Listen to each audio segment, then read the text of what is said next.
Well, we have another NBA record set yesterday, and that was the fastest matched offer sheet in NBA history on the record because they matched it in 3 minutes. And I'm going to tell you why they matched it in 3 minutes.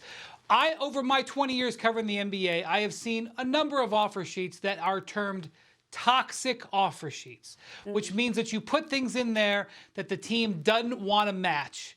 Like, oh man, this is going to hurt us. So things like an option to get the player out of the contract, a trade bonus if he gets traded. Sometimes they put in balloon payments that as soon as the contract is signed, you owe the guy $10, $15 million.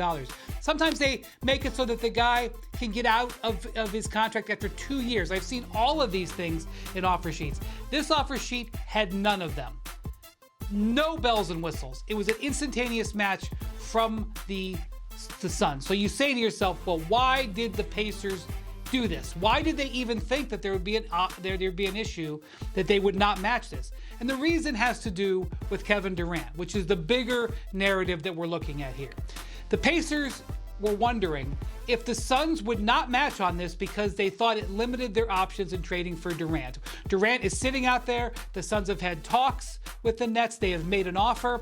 And as soon as Ayton signed that offer sheet, it narrowed their avenues to make a deal with the Suns, or with the Nets. And not only that, it's going to cost them a bunch of money. They haven't paid the luxury tax in 12 years. Now, they've had some bad teams in there. I get it. There's some of those teams you shouldn't have paid the luxury tax. But this match puts them deep into the luxury tax, deeper into luxury tax than they've been in forever. It'll probably be the most tax money they've ever paid. And so when they did this, when they matched this, they put themselves in a diminished position to get Kevin Durant. And so the fact that they matched it in 3 minutes was because, yes, it wasn't toxic, but two, an indication that they don't think they're close to getting Durant. They don't have traction in talks with the Nets. They don't really expect in the short term to have traction with the Nets. And if all else failed, they had to make sure that they retained their team that won 64 games. And so I would say this is just another indication of what we've been hearing, which is there is no Nets-Durant trade close, and they are looking at more and more of the possibility of trying to talk him into coming back. Mad Dog. Well, number one, I mean, Ayton, $133 million.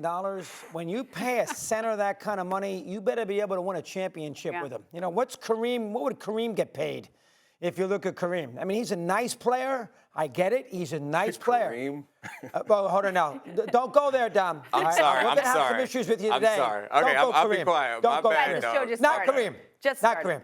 Kareem is so, I mean, that's the guy that you build your ball club around. This guy is he's a good player. He's a good player, but he's not a guy that you can build your championship foundation around. I guess the Suns had no choice.